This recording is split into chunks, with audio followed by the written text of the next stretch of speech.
We're the Chestnut Brass Company from Philadelphia, Pennsylvania. The piece we just played for you was the wonderful Cole Porter classic, Night and Day, and it was arranged by our tuba player, Jay Crush. We're going to explore the brass family and tell you about some old instruments and some new instruments and kind of give you some information that puts it all together. Now, how do these things all work? Well, what you hear is this.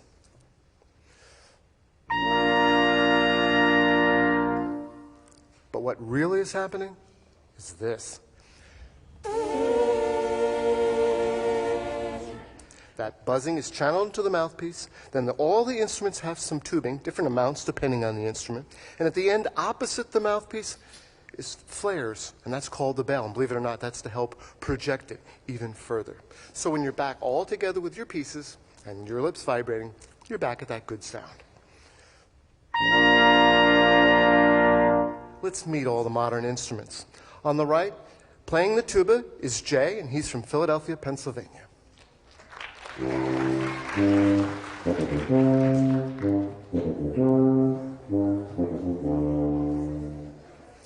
Next is Larry from Minneapolis, Minnesota. He plays the trombone.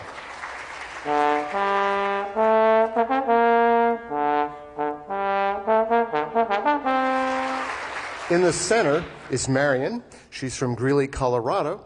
Her instrument is the horn.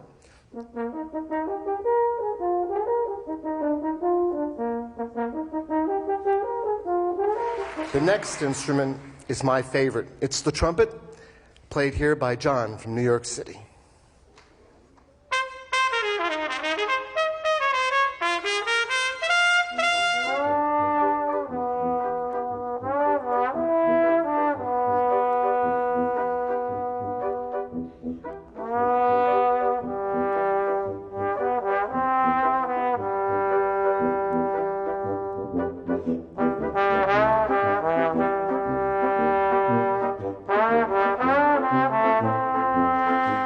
Had a chance to meet the modern instruments, and you might be wondering, how did brass instruments get started?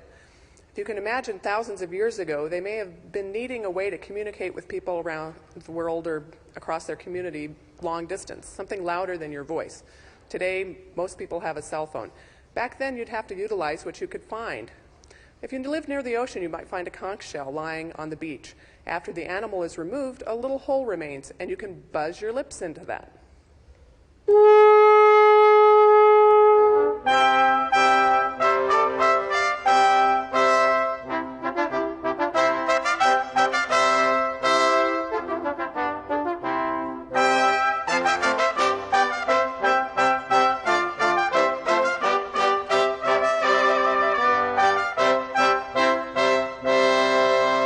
Trombones were first invented more than 500 years ago. But back then they called them by a different name. They called them sackbuts.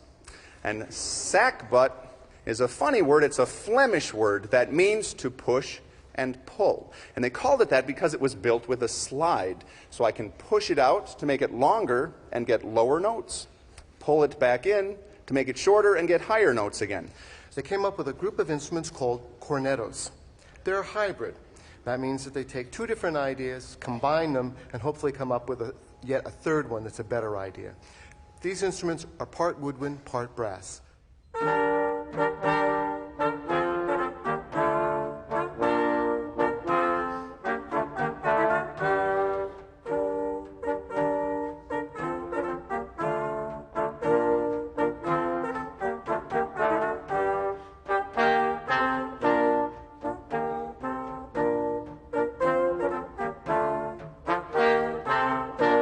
Here, though, we have a set of instruments that I'm sure none of you have ever seen. These are the keyed bugles, and they're called that because they each have a set of keys on them.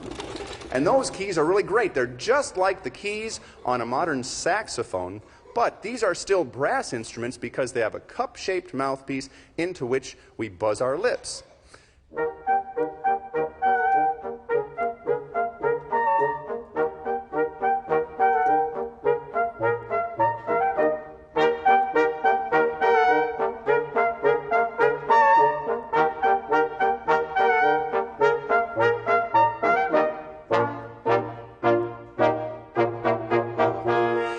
era before microphones and loudspeakers, a powerful sound that brass instruments could produce was one of their most useful features.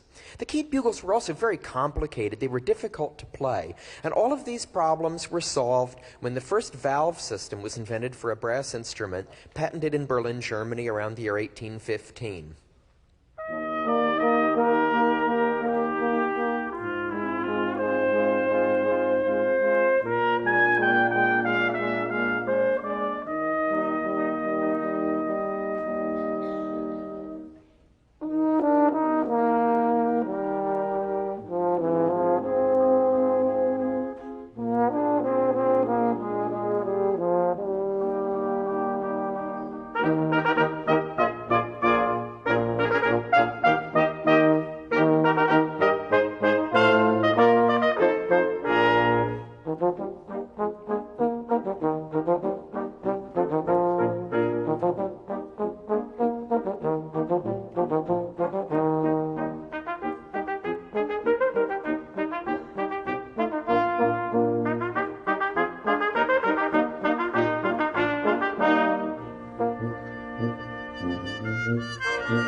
Our next question is from an audience member.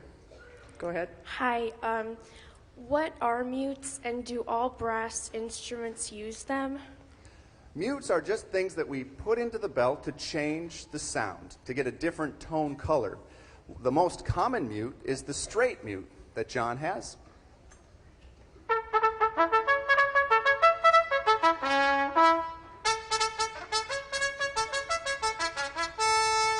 We would like to conclude our Chestnut Brass Company performance with another original work for brass. This is an original work by our tuba player, Jay, who did that first arrangement that we played on the program.